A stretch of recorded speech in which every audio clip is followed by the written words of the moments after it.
շարունակել, այս հարցի հետ կապված նաև ավետիքի նախորդ հարցի տրամաբանության մեջ Իսահակյանը ինչպես նշեց, ունի universal համընդհանուր իրավազորության շրջանակներում մեր շատ ընկերներ այլ երկրներում բավական լուրջ աշխատանք տանում են, որ այդ երկրներում իրավական հետևանքներ առաջանան Ադրբեջանի առանձին պաշտոնյաների անձանց նկատմամբ, ովքեր կասկածվում են և մեր կարծիքով նաև պետք է դատվեն պատերազմական և մահացան ողջված անձնավորություններով։ Սա կարող ենք անել նաև մեր անհատական ջանքերով և շատ մեր գործընկերներ հենց գրքում դրանով զբաղված են։ Որքանով է արդյունավետությունը կարող են գնահատել, բայց անհրաժեշտ է մեզ կապված է նաև անել այս նույն հարցի հետ փոխկապակցեցի։ Երրորդ հարցը միջազգային պայմանագրերի այդ խաղաղության պայմանագրի մասին չէ, կարծես խոսքը։ Տեսեք, իրականում եթե զուտ պոզիտիվ իրավունքի տրամաբանության նայեն, գործընթացը մեր մոտ հետևյալն է։ Գործադիր իշխանության ներկայացուցիչները, երբ որ համաձայնեցնում ստորագրում են պայմանագիրը, ուղարկում են սահմանադրական դատարան, սահմանադրական դատարան տալիս է դրական եզրակացություն, նոր գալիս է ազգային ժողով, նոր պատգամավորները այսպես ավելի մոտիկից ծանոթանում են։ Բայց հաշվի առնելով այն հանգամանքը, որ մենք խորհրդարանական երկիր ենք, եւ գործադիր իշխանության ներկայացուցիչները անմիջական եւ միջնորդավորված վերահսկողության տակ պետք է լինեն պարլամենտի։ Ենթադրվում է, որ անգամ բանալություններից հետո ձևակերպված վերջնական փաստաթուղթը նաև պետք է ինչ-որ կերպ ազգային ժողովի պատգամավորները տեղյակ լինեն, գոնե այն խմբավորությունը, ում անդամ է այսօրվա իշխանությունը, բայց վստահ եմ, որ անգամ իրենց խմբավորության անդամները տեղյակ չեն։ Այդ փաստաթղթի մեջ գրված կամ մեկ-երկուսը կարող է տեղյակ լինեն, ասացնել տեղյակ չեն։ Սա ուղղակիորեն անհարգալից վերաբերմունք է ազգային ժողովի նկատմամբ, պարլամենտական երկիր։ Եթե չլինեինք պարլամենտական երկիր, այսինքն սահմանադրական կարգավիճակը պարլամենտին այդքան բարձր դեր չտար եւ վերահսկողական լայն հնարավորություններ գործադրի նկատմամբ, մենք ասել այո, բայց հիմա քանի որ պարլամենտական ընդդեմ չկա, կարող ասել, որ քաղաքական մշակույթի տրամաբանության սա ոչ խախտում է, զուտ գրված իրավունքի տրամաբանության խախտում իսկապես։ Շնորհակալություն, ներողություն խոսքը տանք մեր հաջորդ ձեր բարձրացածին, այո, շնորհակալություն, Ազատություն ռադիոկայանի Ստեփանյան։ Իմաստը կորի Ներողություն, հիմա հարց ու պատասխանի ժամանակն է, վերջում արձագանք կունենանք։ Տիկին Սահակյան, դուք նշեցիք ձեր ելույթում, որ 80 հայեր բռնի անհետացման են ենթարկվել, կխնդրեի որոշակիացնել, որ ժամանակահատվածի մասին եք խոսում եւ ինչ է ձեզ հայտնի նրանց ճակատագրի հետ կապված, այսինքն նրանք սպանվել են, խոշտանգվել են եւ այլն։ Դուք խոսեցիք այժմ պատանդարված հայերի խոշտանգումների մասին, նաև որ անշարունակում են նրանք անմարդկային պայմաններում լինել, կխնդրեի, եթե հնարավորության սահմաններում փակագծեր բացել, այդ խոշտանգումները նաև վերաբերում են ֆիզիկական ներգործությանը, որտեղ առնվազն Ռուբեն Վարդանյանի դեպքում մենք որոշակի անձեն աչքով հետքեր տեսանք նրա դեմքին, տեսանյութերում, ամեն դեպքում այդ ամենը երևում էր։ Եվ նաև ես կցանկանայի ձեր գնահատականը, քանի որ դուք խոսեցիք պատերազմական հանցագործներին պատասխանատվության ենթարկելու կարևորության մասին, գիտեք, որ որոշում է կայացվել 2020-ին տարեց տղամարդուն գլխատած ադրբեջանցի քաղաքացու նկատմամբ հետախուզումը դադարեցնելու Հայաստանի որոշման վերաբերյալ, այդ մասին հայ պաշտոնական հաղորդագրություն է տրվել, որ հիմք ընդունելով ես մեջ բերեմ նշված պայմանավորվածությունը, որը կայացվել է 2007 թվականին եւ 2024-ին էլ կողմերը իրենց այդ պայմանավորվածությունը վերահաստատել են, որ ԱՊՀ տարածքում միմյանց քաղաքացիներին չեն հետախուզում, բայց այս դեպքում մենք գործ ունենք պատերազմական հանցագործի հետ, ամեն դեպքում տեսանյութը կա այդ գլխատման հետ կապված, ինչպես է գնահատում Հայաստանի այս դիրքորոշումը եւ որոշումը այս հարցում։ Շնորհակալություն։ Ուրեմն 80 թիվը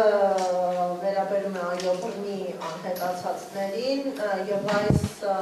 խումբը չի նույնանում անհետ կորած անձանց խմբի հետ, քանի որ բռնի անհետացածների պարագայում մենք ունենք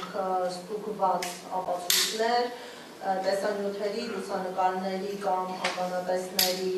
վկայությունների տեսքով, որոնք հաստատում են ողջ հայերի ադրբեջանցի զինծառայողների կողմից ազատությունից զրկվելու հանգամանքը եւ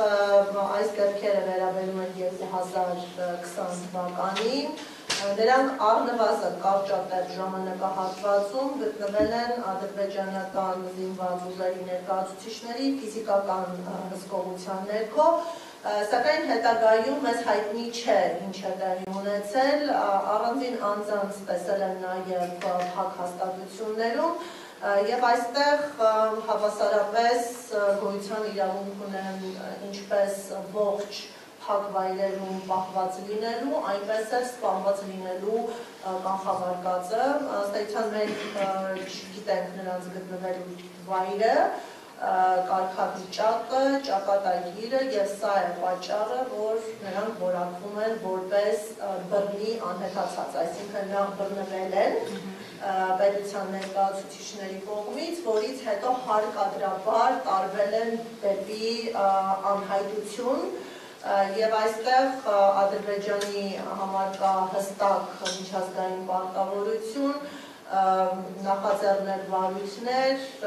հարձակնել ականատեսներին կամ այս անձանց հետ առնչություն ունեցած զինծառայողներին, փնտրել պարզել ճակատագրերը եւ ապահովել ընտանիքների ճշմարտություն իմանալու իրավունքը եւ այս պարտավորություն չիրականացնելը նաեւ ընտանիքի անդամներին դարձնում է անմարդկային վերաբերմունքի զոհ, այսինքն մենք այստեղ ունենք թե սկզբնական զոհեր, որոնք բռնի անհետացածներն են եւ երկրորդական զոհեր, որոնք ընտանիքի անդամներն են եւ սկզբնական զոհի հետ ունեցած իրենց ազգակցական էմոցիոնալ կապի արդյունքում կրում են հավելյալ տառապանք, ինչը հոգեբանական խոշտանգման դրսևորում է։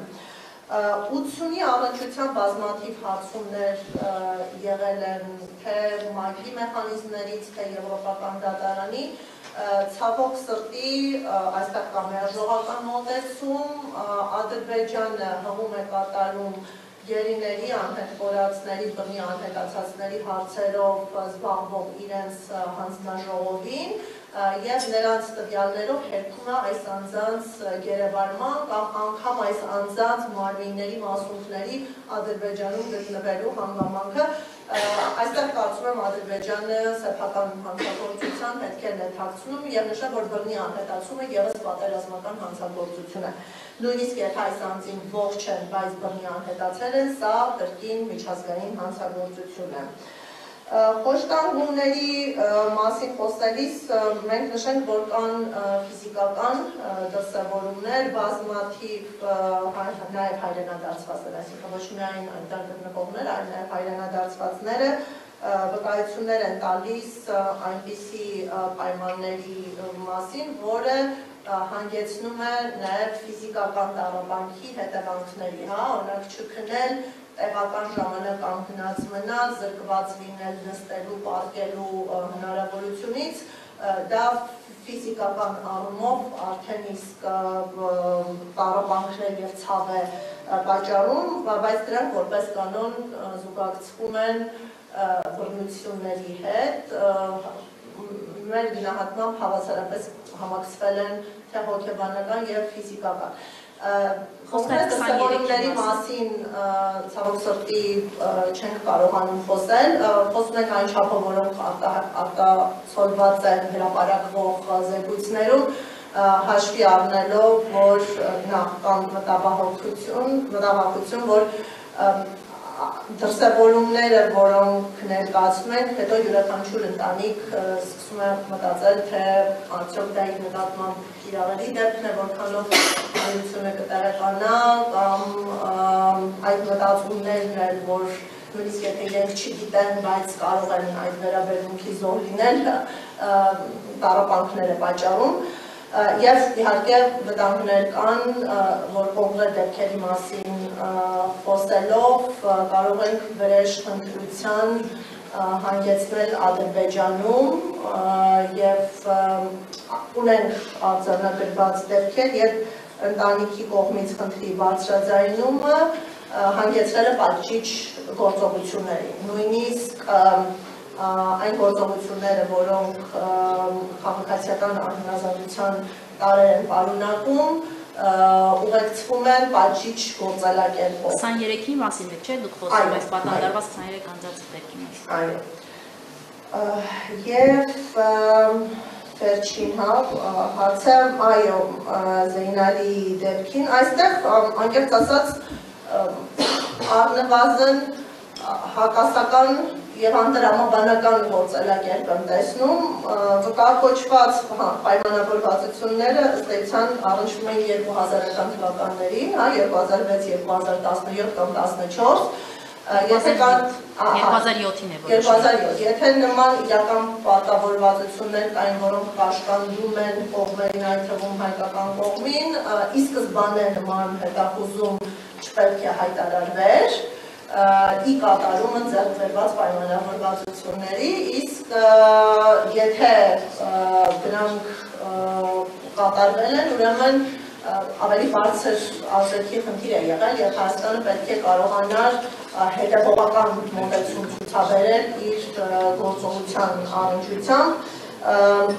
Մենք սա ավելի գնահատում ենք հենց ներկա քաղաքական պրոցեսների կոնտեքստում, երբ Հայաստանը հրաժարվում է միջպետական գործերից, հրաժարվում է ցանկանում է հրաժարվել ապագայում նոր հայցեր ներկայացնելուց, հրաժարվում է միջազգայինորեն բարձրաձայնել ադրբեջանցի հանցագործների նկատմամբ պատժամիջոցների կիրառման հարցը, հրաժարվում է անգամ բարձրաձայնել անհատական քրեական պատասխանատվության հարցը։ Այսինքն մենք այստեղ ունենք հրաժարումներ,